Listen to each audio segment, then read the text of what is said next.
Before we get started, does anyone want to get out? And here we go.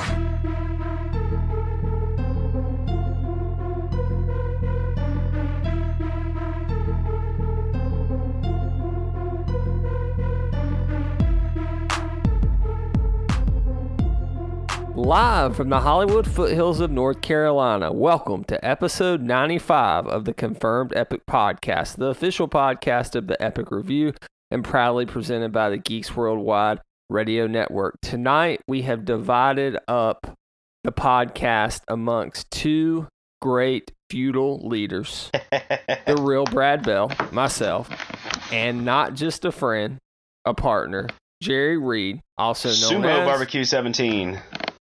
Like Sumo Bane. Sumo boy. Definitely he's not a sumo because Jerry has lost a ton of weight and he's in great shape. Yeah. Jerry, you may be in better shape than me right now, which is not saying much, Yeah. but Thanks, Brad. I'm just saying. Jerry, how are you doing tonight? I'm doing better now, all this flattery. So now I'm doing all right today, doing well. So just still pumped after watching Batman Ninja and you know, in a good mood. Just finished a review, just posted a review of the Mezco Batman Day 2017 exclusive Ascending Night Batman. Oh, yeah. Wow. I look forward to checking that out. It's largely exact. I mean, it's, you know, again, it really is a variant of the regular Ascending Night, so most of the review is kind of cut and paste, but I put all the new stuff in italics so you can kind of go through and see what the differences are. And that's the blue No, that's one, the right? all black with the gold belt. The blue one is the previews exclusive, which I didn't pre-order.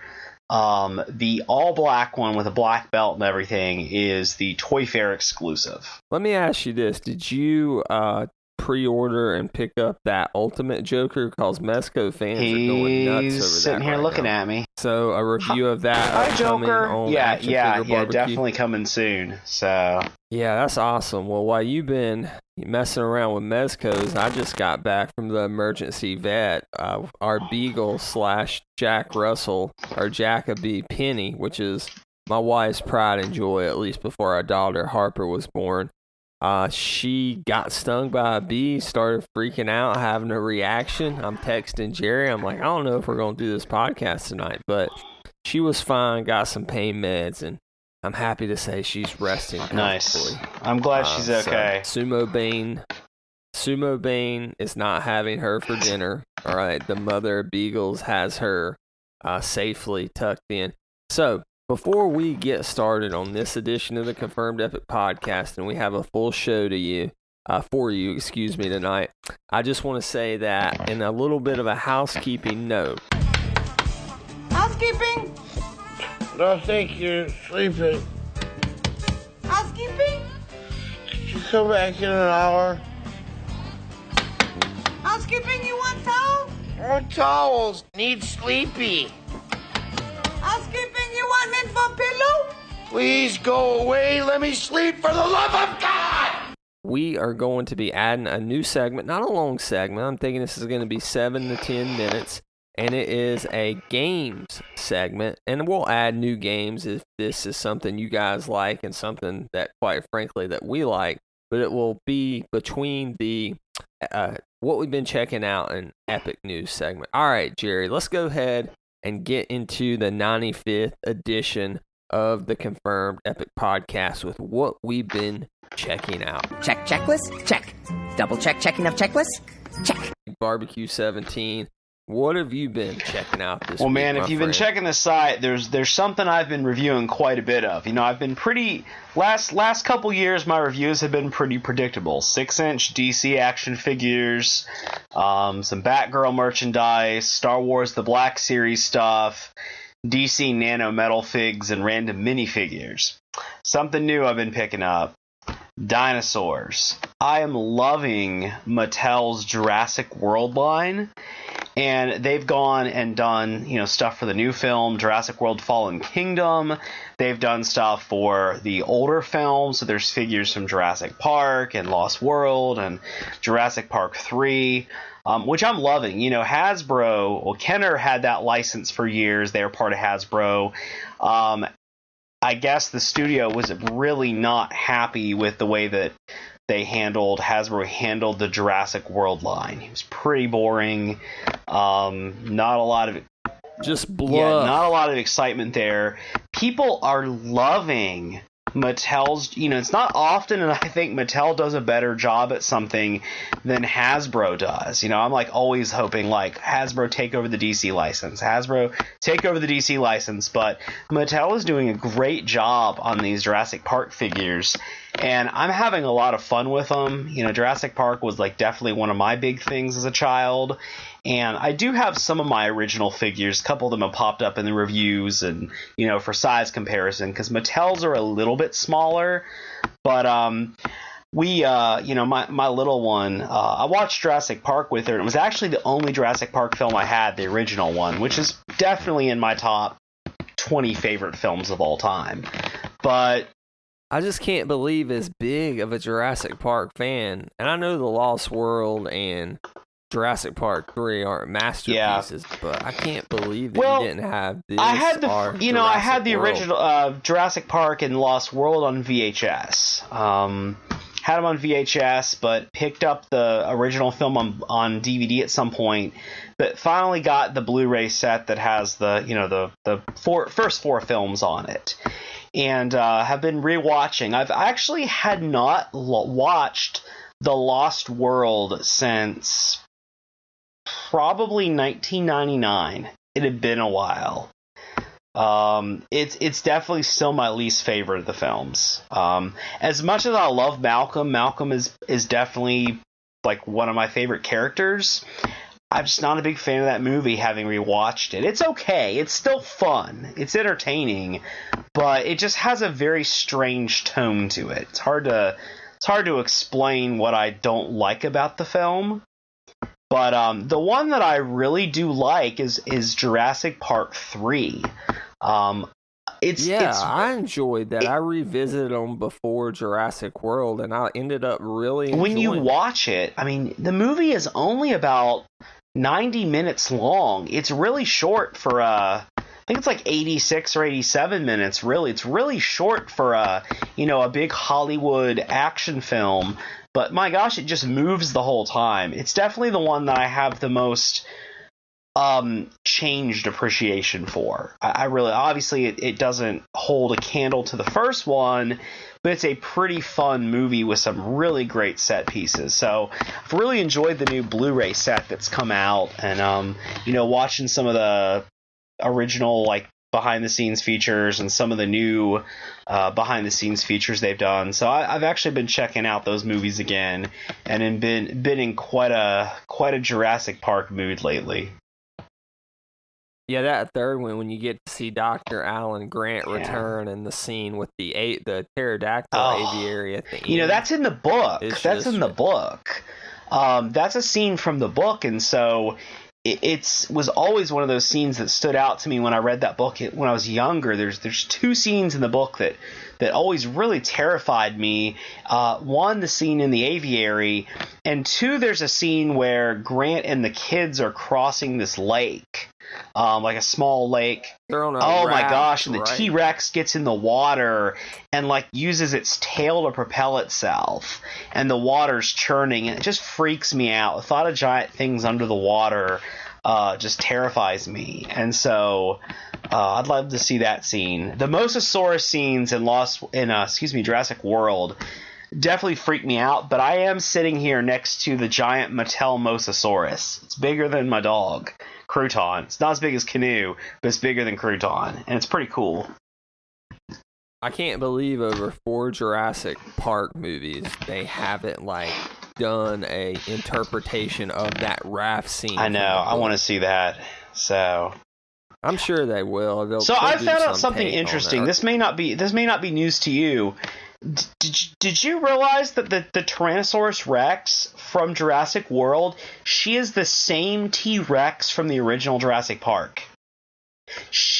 She is meant to be the I exact may same have heard dinosaur. that, like, when the movie I was came out. reading something that was talking about, it was kind of like written from an in-universe perspective about exhibits at Jurassic World, and it was talking about that, this T-Rex, she's been around for, 20 plus years, and she's the only original, dinosaur still living from the original Jurassic Park. I thought that was the coolest thing in the world, so... Let me ask you this real quick. So, between Jurassic World and Jurassic Park 3, since you just revisited Jurassic Park 3, which one do you prefer between those two? I think Jurassic World is probably my second favorite. Obviously, there is some nostalgia there because it's a very nostalgic film, even though it's a newer film. It has a lot of connections to the first movie. Yeah. But I will say that I think Jurassic World, I saw a lot of people, obviously the movie did insanely well, and is insanely popular. Yeah. But I've seen a lot of people be very dismissive of the movie and say, I saw a lot of people mostly when they were talking about Colin Trevorrow directing a Star Wars film. Lots of people were saying, oh, we're glad, he isn't directing it because, Jurassic World was so shallow. But for me, Jurassic World is kind of the movie that tries to address some of the questions that Jurassic Park brought up. Lost World is more of an action film. Jurassic Park 3 is absolutely an action film. It doesn't, it sort of avoids the whole sci-fi aspect of things, but Jurassic World really tries to kind of bring up the whole idea about people always need something bigger and better. That even if you presented them with a living T-Rex, the next season they're going to be asking what else you got. Kind of this idea that we can never be satisfied. And so I thought that was kind of an interesting, direction to go on, and the whole fact that dinosaurs are bred to look like we expect them to look. I think Jurassic World, while still being a fun action movie, brought some of those kind of sci-fi-ish questions or, back to the franchise that the two original sequels didn't address much. So has all this revisiting the film series got you pumped for Jurassic World? I'm very pumped for Jurassic World Fallen Kingdom. So I'm excited. Watching some stuff, there's definitely a part of me, it's like, there are definitely elements that seem very much like the Lost World. They're bringing the dinosaurs to the mainland. Yeah. But I'm hoping that it really does feel like a completely different movie. So. Yeah, I can't wait to see it. Abby said that will be our first date night, so I'm looking forward to that. And sounds like you're going to see it in the theater too, and which means we'll have a review for you on the Confirmed Epic podcast later this summer. So definitely looking forward to that.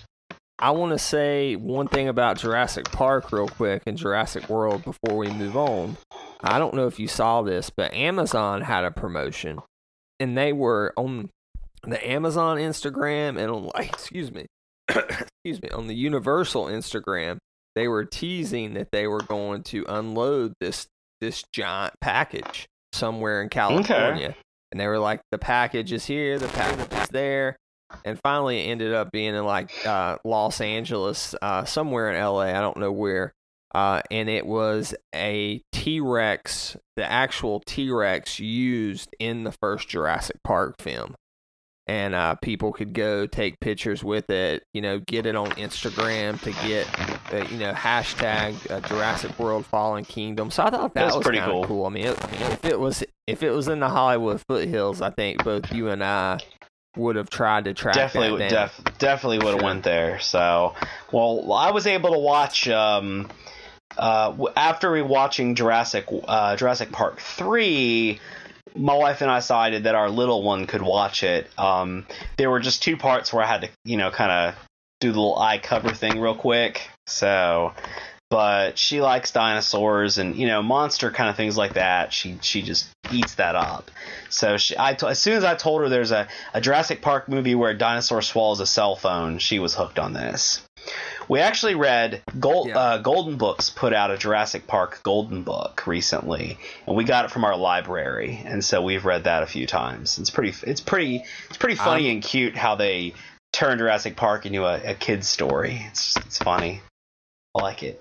I'm waiting on the Golden Book for Avengers Infinity War. They're actually having one. We've been reading. We've been reading. My little one likes the Golden Books. We're trying to do 1,000 books before kindergarten challenge. So now people know that I watched Jurassic Park 3 with a preschooler. But she loved it. We were it was pretty tame, I guess. But as long as it's your kid, Jerry, exactly. It's fine that you watched Jurassic Park. We had a great time, and we go to this local museum that has a really good dinosaur exhibit right now, and they have a Spinosaurus there, and so she was really excited.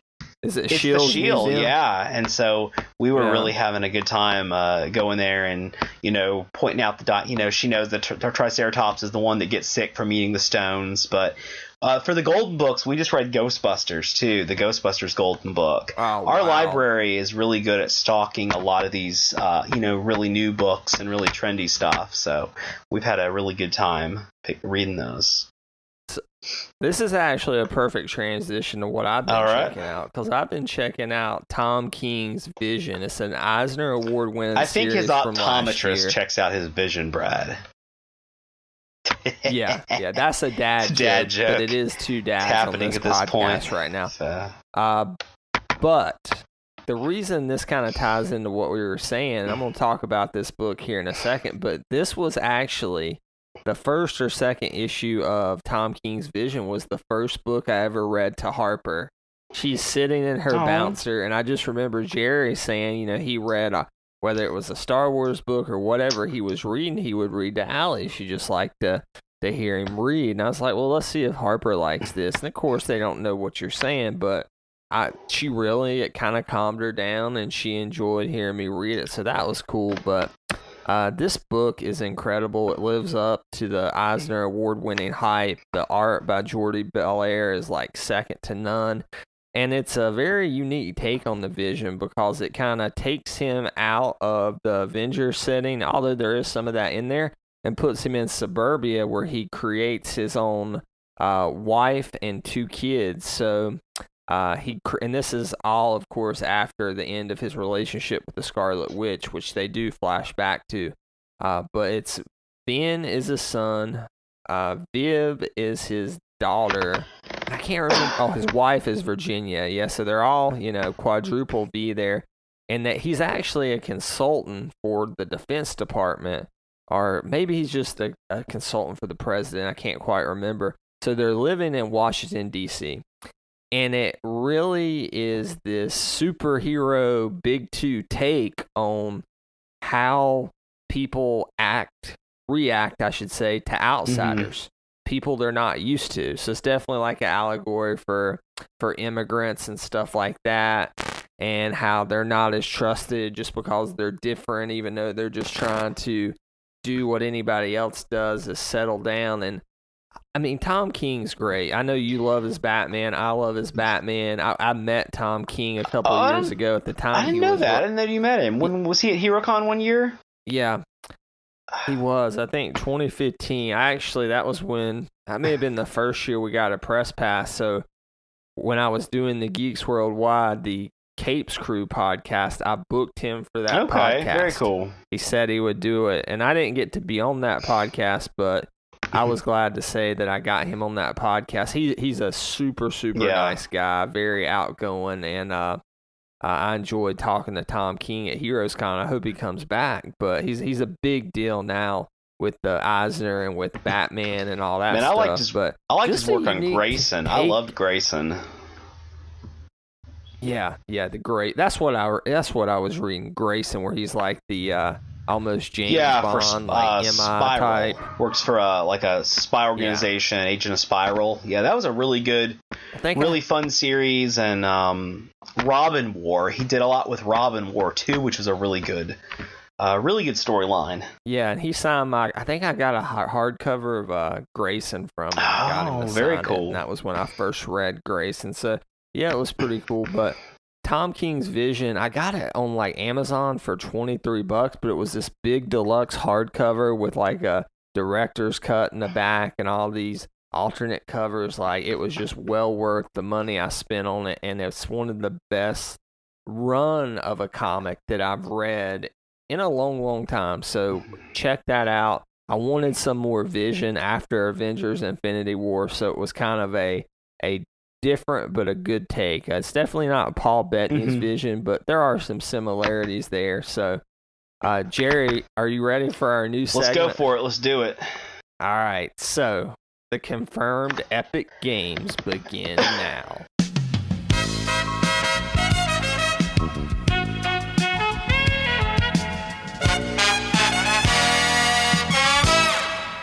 All right, Jerry, so there'll be different games, as I mentioned. This is for fun, going to be real quick, and one of them will actually help us transition into an epic news story. But basically what I'm doing here is over-under. A lot of sports shows will do this with, like, on Sports Talk Radio, predict the number of wins a team will have, and they'll give out a number, right? So let's say there's 16 games in an NFL season, and it's, all right, here is the number 8.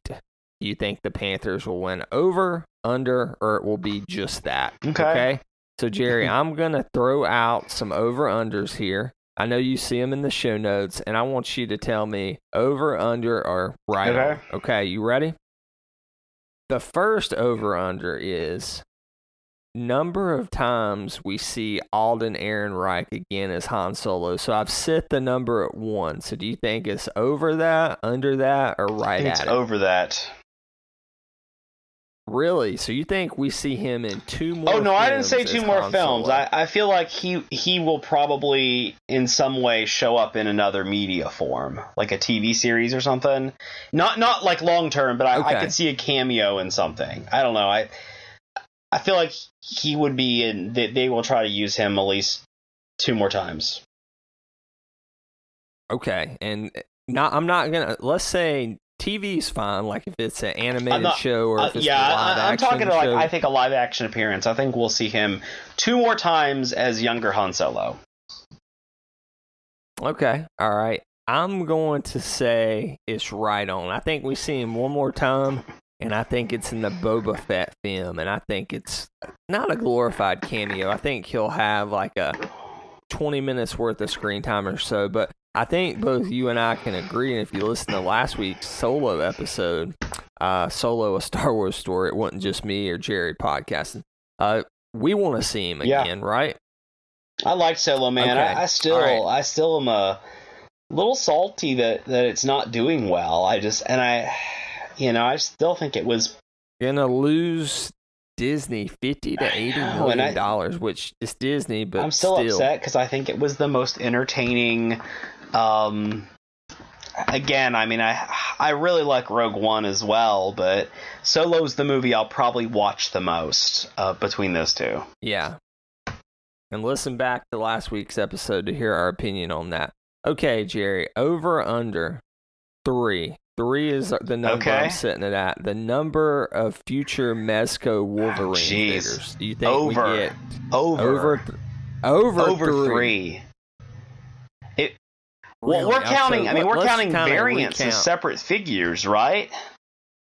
Oh my gosh! Yeah, and this includes Old Man Logan. But does this include the because they've announced the new Logan, so we're not including that here.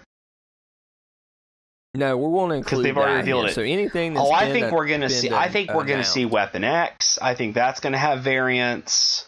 I think we're gonna see Logan variants. I think at some point we're going to have a Hugh Jackman Wolverine. They're definitely going to do that. Oh, wow. I think over. I mean, Wolverine is going to be one of those until they stop selling, Yeah, but they need to be doing different. I hear you. That's something. Hey, listen, I'm a huge Batman fan, and I think Mezco is doing too many Batmans. I want to see, more random characters. I want to see some new gods. I want to see more of the Justice League finished. I want to see. Yeah. Some of my most won figures are a Golden Age Sandman. I want to see Etrigan. I want to see, some characters like that. I think they would look awesome in Mezco style. So I want to see the Spider-Man rogues I want gallery is what Batwoman. I want to see. Well, yeah, you want Batwoman and Batgirl Burnside everything, version, Jerry. but their version. I like the Mezco take. But Yeah. we're gonna see a lot more Wolverine. Don't worry, Brad. So we've seen the brown suit, we've seen the tiger stripe suit, which was the New York City exclusive. We see the Weapon X. We haven't seen Weapon X. Not the Weapon X. I think we're not going Weapon to X. see We saw Weapon X. No, we saw X. We saw X-Force. Sorry. We've seen Old Man Logan and regular Logan. and Logan. So we're at 5. So you think we see at least a total of 9 Wolverines by the time it's all said and done? Okay. All right, Jerry. This leads us into epic news, kind of, but still in the game segment. Okay, I set it at 15 here. Over under 15 minutes. The number of screen time Rose Tico has in Star Wars Episode 9, Kelly Marie Tran's Rose Tico. And gosh, I'm gonna say under. She has 14 minutes of screen time. I'm going to say over. I'm going to say she gets 20 minutes of screen time. I think that even if JJ wasn't going to make her as big of a part of his Episode 9, I don't think he'll feel obligated. That's not the right word. But I think he will want to make her a bigger part of it. And so I kind of feel that we're going to talk about this. So is that what we're going to talk about? Yeah. Okay. He's going to include Right, at the end of the movie. There's going to be like a montage with her and Jake Lloyd and Hayden Christensen and Jar Jar Binks all together. So I'm just kidding because I really like Rose. On that note, let's get into the epic news segment of the week. All right, Jerry, we're talking about it now from the game segment. Kelly Marie Tran had to delete her Instagram. Of course, that's the actress that plays Rose Tico, after nonstop harassment. And in addition to that, someone edited Wikipedia to include several racist remarks. Now, this has to stop. Like, I just do not understand this from Star Wars fans. I understand you don't like a character. That's fine. But to the point that a young lady who, her performance was fine. If you don't like the character, you don't like how it was written, I get that. But I never thought, oh, she's a terrible actress. Now, I was more interested in her sister. That seemed like a more interesting character. It's Paige, right? It's Paige, her sister, Tico. Okay. So, but the book is really good. Cobalt Squadron. How about the Cobalt Squadron is a good book. It's worth reading. So, Jerry, I mean, I know we both can condemn this, that this is just terrible that Star Wars fans are doing this, but like, what is your thoughts on this? Besides people being terrible and racist, like, this isn't a few people, and these people are persistent. Why is this happening to this young lady? Well, I mean, honestly, I just think that our current, whatever you say, social climate, political climate, whatever the case, political climate, that people are emboldened to act very rashly. People are emboldened to say things that are just off the wall that they don't have to take any credit for. And again, with more social media usage, you can have one person say multiple things. I mean, you really can't have one person that be active on social media and make it sound like hundreds of people are saying one thing. People using fake accounts and multiple accounts and whatnot. So, I mean, who knows how many people are really doing these things, but it's definitely problematic behavior. And again, if you look at it for the people doing this, I don't want to phrase it this way, but it's worked. They have intimidated somebody. We saw the same thing a couple years ago with the Ghostbusters remake or Ghostbusters reboot or whatever you want to call it. Again, I've seen the movie. It's okay. It wasn't terrible. But my gosh, I mean, it was terrible. So you had people that were, again, threatening. Is it Leslie Jones? I mean, she left. I mean, she had to leave social media for a while because of what was happening, and I mean, we're seeing a lot of this. And here's the thing: I remember, and you probably remember too. I mean, we didn't have as much, social media wasn't a thing back then. I mean, if it wasn't on a forum, it wasn't, you weren't really like posting it directly for people. During the prequels, there was a lot of hate that went around. There definitely was, but like venomous. Well, hate. So that's what I was gonna say. I just did quotes and realized nobody's watching me. There was a lot of hate for the prequels. I mean, people genuinely, were upset with the prequels. I mean, there was the whole Mannequin Skywalker thing about Hayden Christensen's acting, or Jake Lloyd had some cheesy lines, or I mean, Natalie Portman is a terrific actress, and there are times when even her acting is not so great in those films. We knew that George Lucas did some strange things that weren't what anybody was expecting, but it never felt like it got so insanely personal that people were like threatening to kill I'm glad you Jake brought this Lloyd, up, though, or because nobody was like trying to intimidate Hayden Christensen or any. I mean, it wasn't happening. Is it because we're seeing this happen more to females? Possibly. I mean, I know there's definitely a lot of stuff I hear about. I mean, I'm sure there are some people who don't like Finn, but it feels like people separate that more. I really think a lot of this comes back to that. Kathleen Kennedy, who is, over Lucasfilm, has definitely made it very clear multiple times that Disney, under her leadership, whatever, that they really want Star Wars to grow as a property that is targeted equally to males and females. Yet they haven't had a female director. They haven't had a female director. Males. But I mean, we've seen they haven't had a female director. The last couple films, 3 of the films have had you would say that the lead character was a female lead. Solo's the one that has a male lead. At the same time, there's also been kind of a lot of merchandise that we've seen. Hasbro's toy sales are down.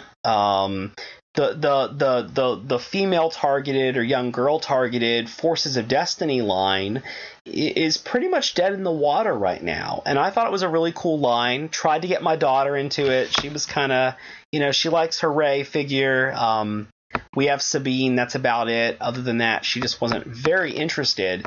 But Disney has definitely, Kathleen Kennedy have definitely come out and said that they are pushing an agenda, or just trying to make the Star Wars universe feel more equal. And I think that has definitely caused a reaction. With the Phantom Menace, with the prequels, it didn't seem like George Lucas was trying to push something, his own agenda. It felt he was, but it just felt like, I think people thought he was out of touch. I think people really feel that there definitely seems to be a subset of Star Wars fandom that feels attacked by every time Disney does something, every time something comes out now. And I don't know. I mean, as a Star Wars fan, I'm really enjoying most of the stuff that they're putting out right now. So I'm having a tough time, and I've been a Star Wars fan for a long time. I'm not. This isn't my first rodeo, but there definitely is a segment of fandom that, if you read in forums, people are constantly feeling that Disney's not targeting them, and in some ways that's true, but that's a big leap to say, I'm upset with this entertainment property, I'm going to start making harassing racist threats. Yeah, 2 things. Ahmed Best, who played Jar Jar, has come out in her defense and said, well, he is the mocap for Jar Jar. Right? He was the voice for Jar Jar too. I mean, yeah, he played Jar Jar. Have you ever seen him in the costume? He really had a costume that covered his eyes, but had like a Jar Jar head up above so that people knew where to look and everything.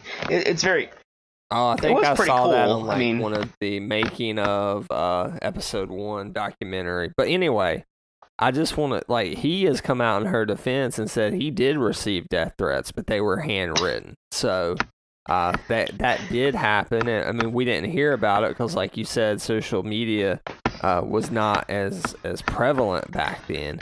The second thing is, if you don't like Rose Tico, that's fine, but Kelly Marie Tran isn't Rose Tico. She's being paid to play a character that was written by someone else. If you don't like what Rose is saying, if you don't like what Rose is doing, blame Brian Johnson, who wrote the script, if you think her lines are terrible. She didn't write the lines. It isn't like criticizing a professional athlete where LeBron James is LeBron James. Cam Newton is Cam Newton. That is the person they are. Now, I know athletes have different personas on the playing field, but this is completely different, right? It's a completely different person, and it's just ridiculous to me that Star Wars fans get this rap that they do because a few idiots. I was going to say, even if we don't like somebody's work, I mean, you can criticize their work without, again, threatening to, to harm them or completely belittling them as a person. And I wonder if they're going to have the opposite. We kind of mentioned this in that game segment, but I wonder if it's going to have the opposite reaction. So they hate her so much, they're making her life a living hell and all that, and they want her gone, right? This segment of Star Wars fans who are these terrible racist people. But as a reaction to that, will Disney and Kathleen Kennedy and JJ now be like, F you, here's more of Rose Tico? Yeah. Do you think that'll happen? I mean, I definitely think it's a possibility. It definitely crossed my mind that they would probably give her a weightier part.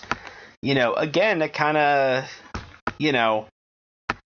I mean, one of the things always pops up is, how many people in person have I ever talked to that came up to me and said, you know what I didn't like about The Last Jedi? Rose Tico. I mean, I don't think anybody in person has ever come up to me and said that when I've been talking. Actually, one of my students told me that. And that's fine. I mean, but that's one person. And I mean, again, I'm not saying that there's not. I mean, I've talked with a lot of people. I mean, obviously, if you ask me about Last Jedi, you're going to hear that I thought Canto Bight was boring. You're going to hear I thought that, I thought that Admiral Akbar or Leia should have been in Holdo's place in terms of, the Holdo maneuver. I really like Laura Dern, and I liked her character, but I thought that death should have went to somebody who we had a bit more attachment to. You're going to hear my thoughts on things, and you might hear my thoughts on, performances and things like that, but it doesn't, cross into anything. I mean, let's be honest, Brad, there's a movie I dislike more than any other film under the sun. Avatar? No, I mean, Avatar, it was a Batman movie that came out after Batman Forever, before Batman Begins. I never can recall it in my mind, but I know. I've never wished death on Joel Schumacher. I mean, that's the first time I've ever uttered his name in my home, so I have to light some candles and invite my pastor over to bless the house. But after this, I mean, no, seriously, I mean, as much as I dislike that film and everything about it, it would never even occur to me that I would be threatening Joel Schumacher or George Clooney or anything like that. I mean, these are not people who have ever in any way, jeopardized my family or my child or my livelihood. They just made something that I didn't enjoy. I think what we can take away from this is that Star Wars fans were better fighting for what we love than against what we hate. Again, one of the things that pops up is people keep saying Star Wars. I mean, Star Wars fans, and I mean, yes, obviously there's a Star Wars fan there, but is it not also a current target? I mean, was it a visible target, and maybe these are the same trolls that would jump anywhere else as well? Yeah, I don't think it's fair to Star Wars fans, but at the same time, I don't want to say it's an epidemic, but it's been prevalent since Disney took over. But it's wrong. It needs to stop. Has. And I feel bad. Yeah, for I mean, her. it's. again, I mean, would you? I mean, would that be the first thing if you think about being a Star Wars, being in a Star Wars film? I mean, my gosh, I'm sitting there like, oh my gosh, how would my life be different? If I had a part in a Star Wars movie, and death threats and things never even would occur to me that would be the, what would happen. So it's just sad, and I mean, it's very shameful. So. Speaking of death threats, let's move to someone that has a license to kill in a good way, and that is 007. So the next 007, the next James Bond movie, Bond 25, is coming out November 18th, 2019. Add that to the list of epic things hitting that year. And the rumor is, hasn't been confirmed, that the primary Bond villain for Bond 25 is going to be none other than Helena Bonham Carter. Very cool. And when I saw this news, I was like fascinated. I'm like, okay, it's cool to have a female Bond villain. Secondly, and this is no disrespect to like Helena Bonham Carter, it's cool to have a female Bond villain who's not like, because we have had female Bond villains, but it's cool to have a female Bond villain who's not like a sex symbol. Yeah.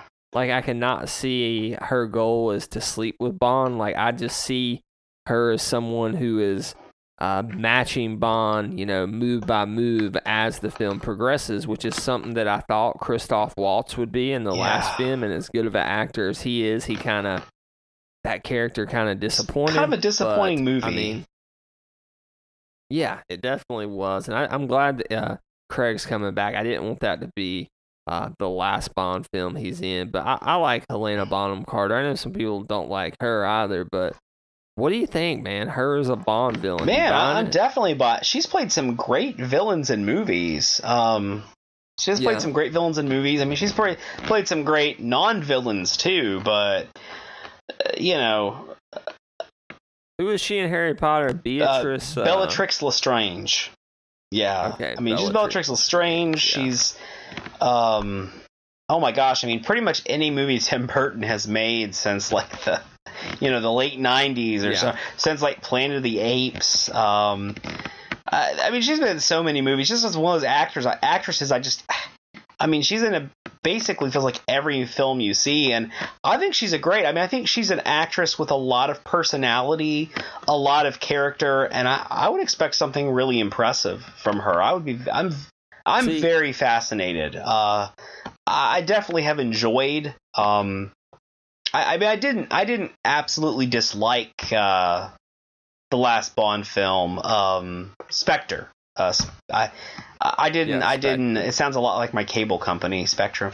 I didn't absolutely dislike it. Which just provides the internet for Jerry because he doesn't. It was disappointing. Cable. It was disappointing after how good Skyfall was, and the pedigree that film should have had with, we said, Christopher Waltz, and it should have been incredible, and it was just a little dull and confusing because it's like, are we the same Bond? Is this a different Bond? I'm excited. It was kind of Helena Bonham Carter. That's a great, good foil for Daniel Craig. Excited to see that happen. She can choose scenery. Like, she should be a fun Bond villain with her ability to choose scenery. I think that will be really cool. I mean, I don't think it's going to be Javier Bardem, and he was freaking incredible in Skyfall. I think Skyfall is probably, you were talking about Jurassic Park in top 20. I think Skyfall is in my top 20. Skyfall's a great movie. All time. So yeah, it's not my favorite Bond movie, but it's a good one. Yeah, what's your favorite Bond? My favorite Bond is GoldenEye. That's what I thought, but I didn't want to say it and be wrong. Okay, all right. So keeping on the death theme here, Andrew Lincoln is leaving The Walking Dead after next season. Now, we talked about how our love for this franchise has kind of, no pun intended, died down a little bit over the past few years. And I'm still watching the show. I know you dropped off at the end of The Governor, Mid-Governor. Somewhere there. Here's the thing. I know you're probably not getting into Walking Dead anytime soon. Rick's still alive and going in the comic. Spoiler warning if you're not reading the comic anymore, but I'm not caught up, but I know he's still alive. I just wonder, does this kill or like reignite The Walking Dead? Because apparently Daryl Norman Reedus signed a $20 million deal to be the main protagonist for the next 3 years of The Walking Dead. So The Walking Dead, I think it's season 9 coming up, right? So I think there's going to be at least 12 seasons, they said. Phew. So I know it's too much Walking Dead, but people like Fear the Walking Dead, which I haven't watched. It's definitely a good concept, and I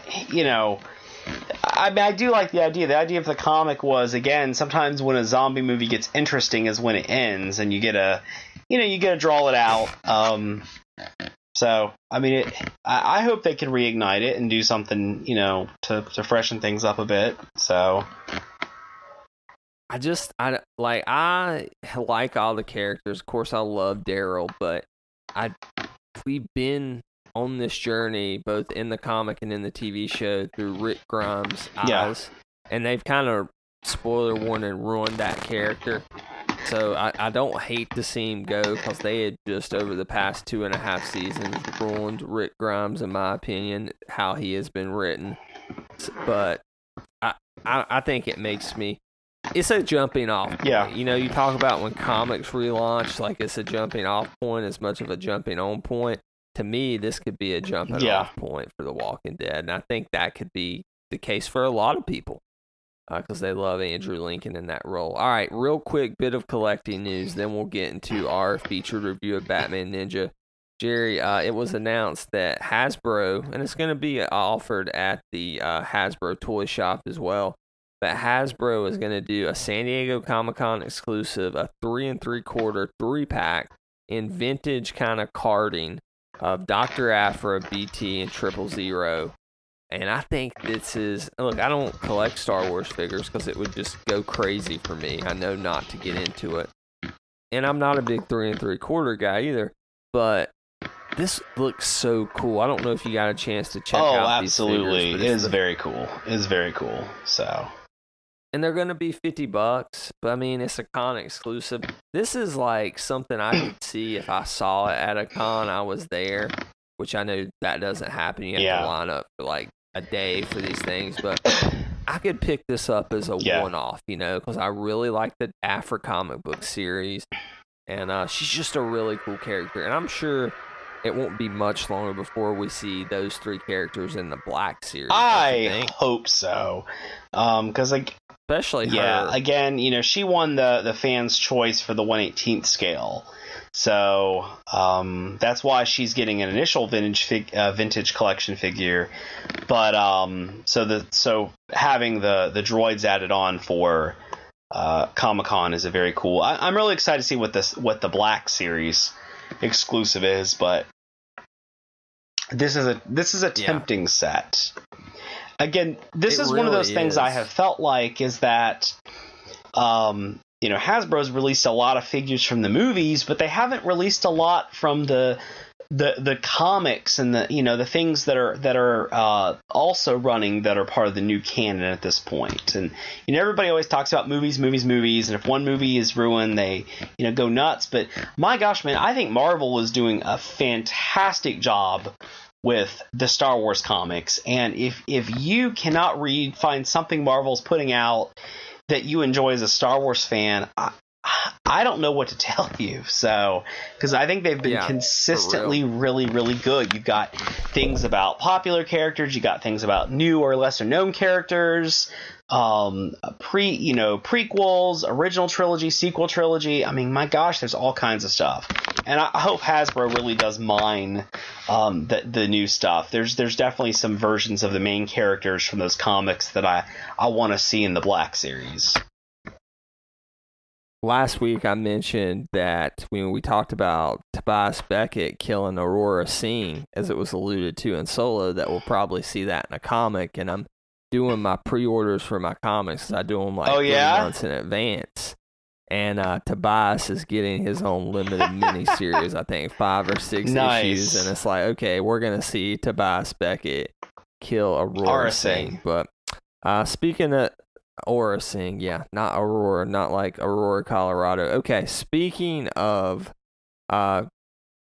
brutal bloodbaths like the death of Aurora Singh, let's get into what's about to be a critical bloodbath. No, I'm just kidding. Let's go ahead and get into our featured review of Batman Ninja. Everyone's been calling me the most powerful man in Japan.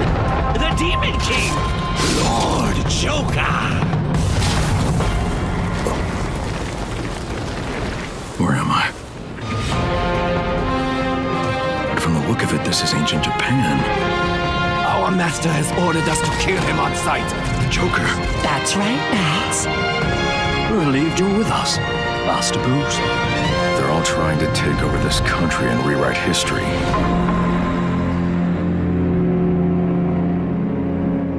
This is it. The Batmobile, the Batwing, the Batcycle. They've all been destroyed at the hands of the Joker. But I have my mind, my spirit, and all of you.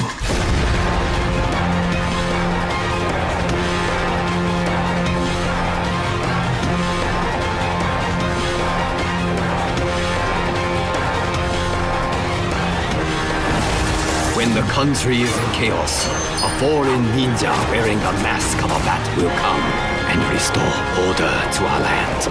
Great shinobi from across the sea of time, Lord Batman.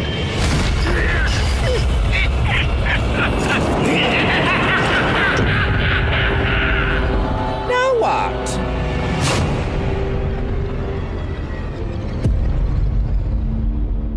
Okay, Jerry. Like we love to do on the Confirmed Epic podcast, let's run through a few stats on Batman Ninja. Nerd!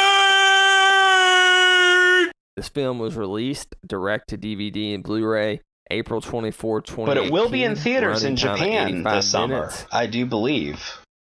Wow. It's released theatrically in Okay, Japan that's on June cool. 15th. That's awesome. Rated PG-13, directed by Junpei Mizusaki. That's the best I can do with that, Jerry. Tell me if you can do better. Mizusaki? Mizusaki. Okay, scored by Yugo Kanno.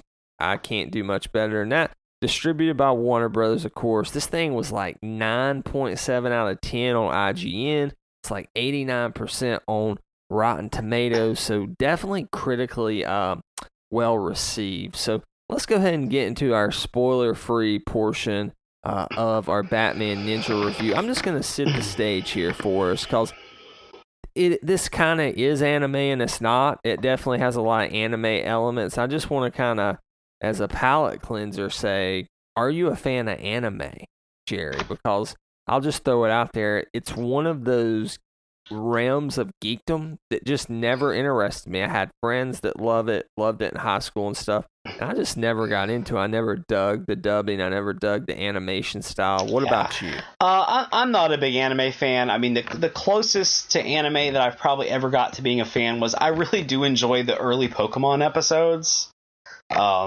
Used to dig those and still watch them sometimes with my little one. There's been a couple series every now and then somebody's, encouraged me to watch. I've watched a few episodes of Robotech and a couple others that I can't even remember, so they didn't make like a huge impression on me. So no, I am not a big anime watcher. We kind of talked about this whenever we were doing our Gotham by Gaslight, because that's when we kind of got the news about Batman Ninja, at least the first I'd heard about it.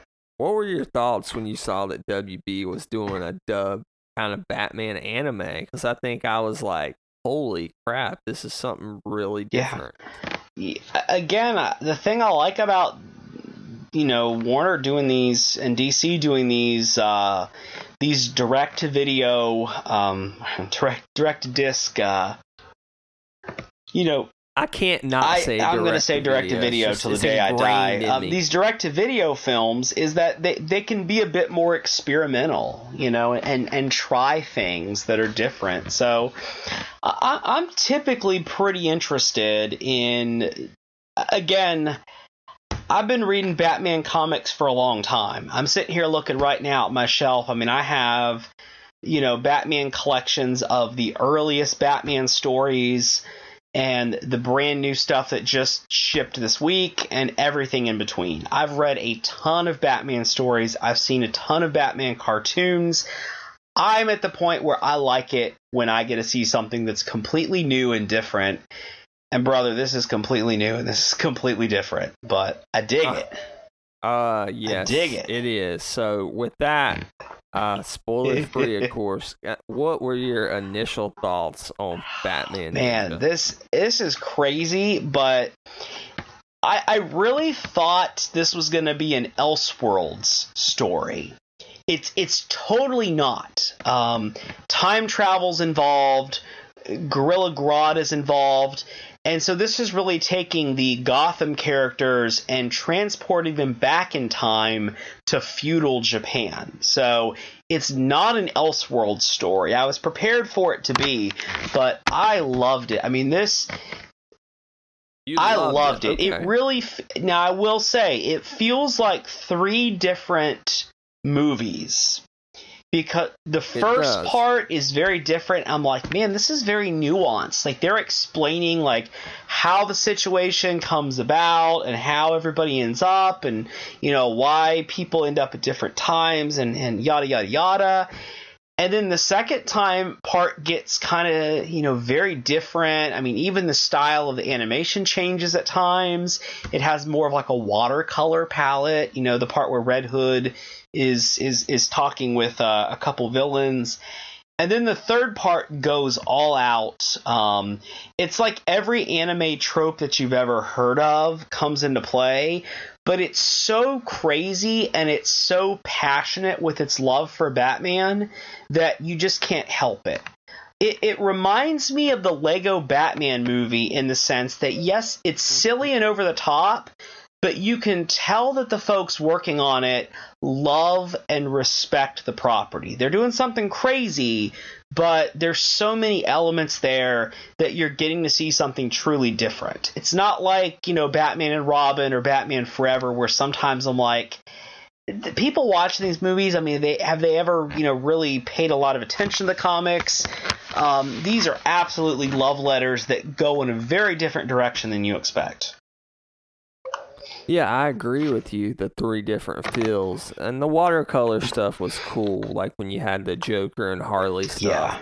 Yeah. But I really like what they show us at first. It was very well said how you said nuanced, and I love this idea of Grodd being the big bad, which it doesn't last long because Joker, you know, supplants him pretty quick. But Grodd comes as the back, big bad, which is fine. It's Joker and Batman. You know, when Heath Ledger said, we'll do this to the end of time, he should also said throughout time. Because it is like they are destined You'd be disappointed if they didn't. Warner Brothers. But, so, I mean, to kind of set it up, if you haven't seen this, I mean, the general idea is that Gorilla Grodd has created this time-traveling device called the Quake Engine. And it's at Arkham. It's at Arkham Asylum for some reason. I don't quite remember if they explained why that was. Batman gets caught in it, and he gets sent back to feudal Japan. Because of where Batman was at the time the device is activated, Batman gets sent back 2 years later than everybody else. So the villains have taken over as... I guess you would say, like, I think it's daimyos, that they are these warlords who are fighting over the control of Japan at this time. And so they have their own states. Yeah. So, and the Joker is like the most powerful daimyo at the moment, but Batman's allies have gone back before him too. So everything is in place, and then Batman shows up on the scene that while he disappeared at the same time as everybody else, it was, you know, maybe seconds later, through time displacement, it's 2 years later. Yeah, I think they call them city-states. I'm not like an expert in like feudal Japan history, but I do remember that. Mm-hmm. And I've been studying a turn of world history lately because I'm taking this big national board test coming up. Gotcha. But anyway, yeah, very good sit up there, Barbecue 17, but my initial thoughts are it was just a little too out there for me. I think the first nuanced movie they give us, if that was the whole movie, which I know you can only review the movie you get, not the one you won't, but if that's the whole movie, I think I really enjoy this. I like the idea of Grodd being the big bad, and it's just, he's kind of thrown to the side a little bit. I didn't like that because, now, I don't know this, correct me if I'm wrong, you've read a lot more Batman than me, even though I've read a lot. Is there any time we really see Grodd as the primary antagonist in a Batman story? He's been involved, but I cannot think of a story off the top of my head. So that was kind of cool. So this was definitely kind of cool. Yeah, that was really cool, and all that stuff. He definitely has really a pretty strong part in Injustice, in the Injustice storylines. But again, that's kind of a team effort, not a Batman focused story. And I don't want to completely just shit on this movie because there were elements of this movie I really liked. I just don't know if when it came to the action scene, if that anime style fit Batman. I get they're trying to do something different. I completely get that, but I don't know, just kind of took me out of those moments. And this isn't meant to be like a serious film. It's not The Dark Knight or The Dark Knight Rises. Right. You know, we got to mention Christopher Nolan on here. Those how many under or over? How many obligatory Christopher Nolan references will Brad make? That's probably good. I'm just kidding. I'm gonna say over 2. That's my over on that. I really liked the style of the action sequences. I thought they were very clear to be able to tell what was going on, and really well scripted. You know, sometimes they look like video game cutscenes.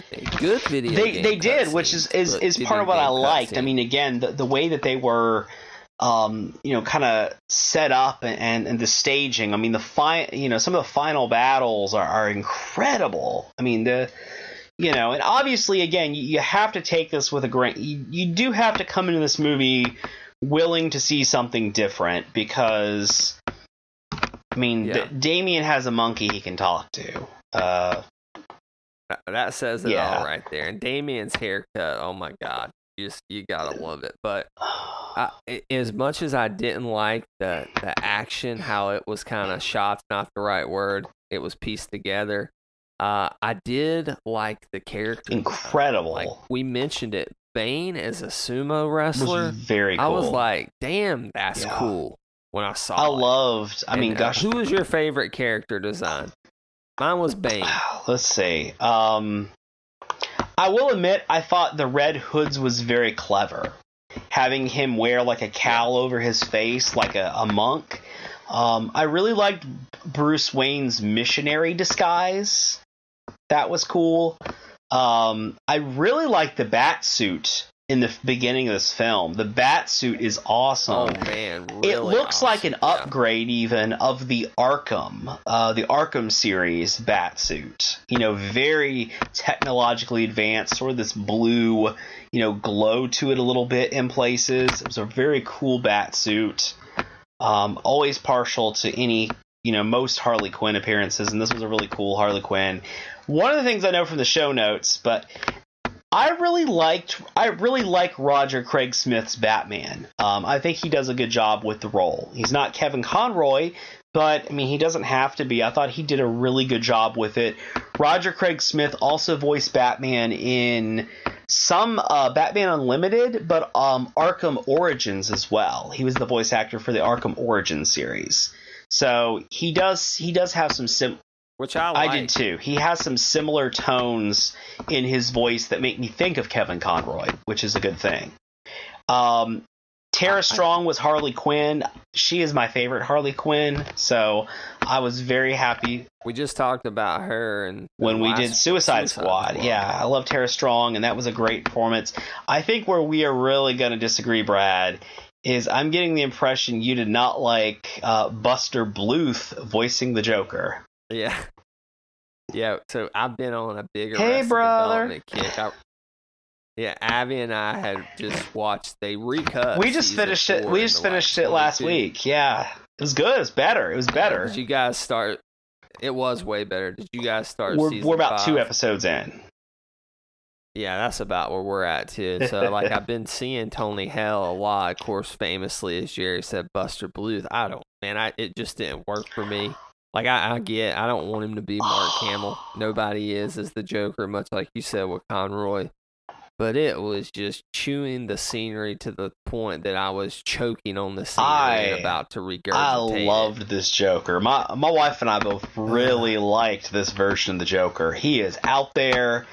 But again, I mean, this is the kind of film that it is. I mean, it is very crazy and over the top. I mean, you have the Joker, who is a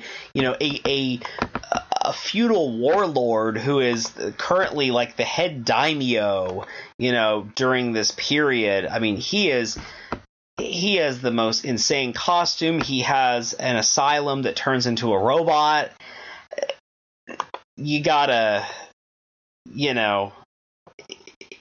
it's not a Heath Ledger Joker. I mean, this is like complete opposite end of the spectrum. So I'm not saying I wanted that. I hear you. I hear you. Better. I liked him better, like the end of the film and that final confrontation. Like the final. Obviously you're gonna get a Joker Batman showdown. It's a Batman movie, right? But that final showdown when they're fighting and Batman's in the full, ninja get up. Yeah. On the rooftop, man, really awesome. I like the Joker there, man. When something was off-putting about him when he first showed up. I felt like there was probably too much going on here. I want to mention one thing that I have that I had read about this. GameSpot had did an interview with who did they interview? I don't know. They did a story about it a little while back.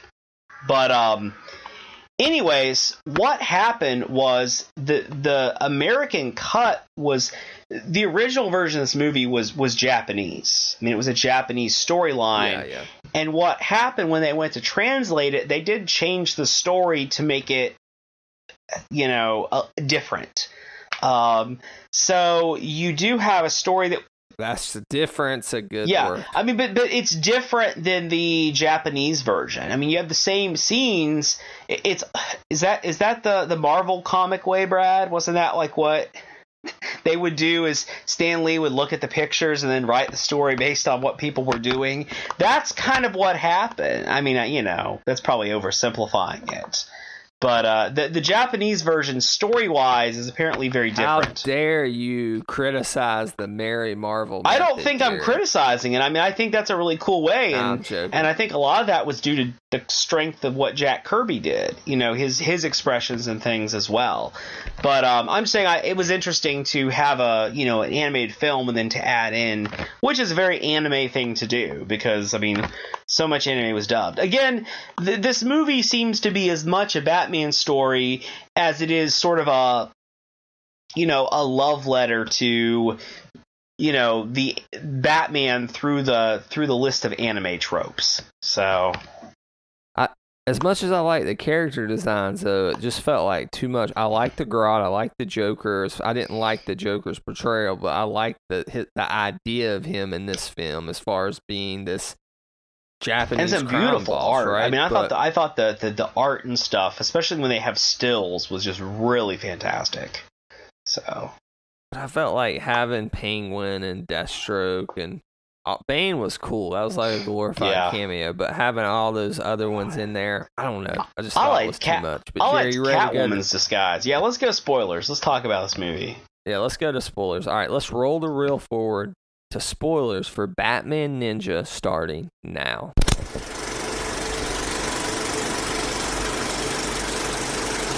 All right, Jerry, full on spoilers.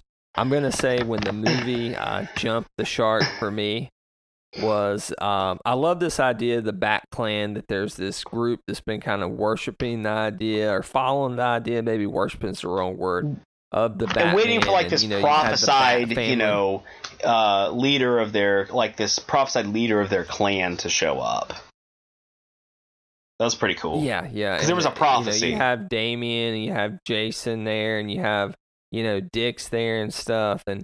But there's a scene where they kind of all get together. They confront the Joker out in sea, and you have this little bat boat, and there's an awesome scene where they come up from under the water, all the bat ninjas, and Grodd is working with Batman, and he stabs him in the back. Surprise, surprise. But to me, like, up until that, I enjoyed the film. And I think right after that's when we get the Harley Joker kind of where he goes and visits them on the farm. Yeah, there's Harley and the Joker cause an explosion, and it does something like it erases their memories. And the Joker just looks, again, he's still a guy with white skin and green hair, but he looks normal. Like, his face is not contorted like the Joker's face is, And Harley's just blonde and, Dr. Harleen Quinzel normal looking. And it's very, very interesting scene that Jason Todd tracks them down and just starts like assaulting them until Batman shows up. I mean, it's kind of in line with Jason Todd's character to do that at times. Again, I mean, it feels more like an early Jason Todd thing, early as the Red Hood, versus like his, current portrayal. I thought most of the Robins were portrayed pretty well. I thought Damian, though, again, Damian was the one for me that fell a little bit flat. Damian is just too cocky no matter where he's at, and this was not a very cocky Damian. He was like a little kid. Yeah, which, I mean, Damian's a little kid, but Damian is like, so cocky about everything he does and how good he is and how everybody is inferior to him and to his father. And I liked some of the things with Damian, but I just thought they didn't go far enough with making Damian stick out. Yeah, a Damian who is full of himself in feudal Japan sounds awesome. We didn't get that. Instead, we get Damian who can command monkeys. But let's be honest. Damian has an affinity for animals. This is always shown that in the comics. Yeah, he does. What's the dragon? He does have the dragon, and I can't remember. But remember, there's the cow. He has a cow. They have Titus.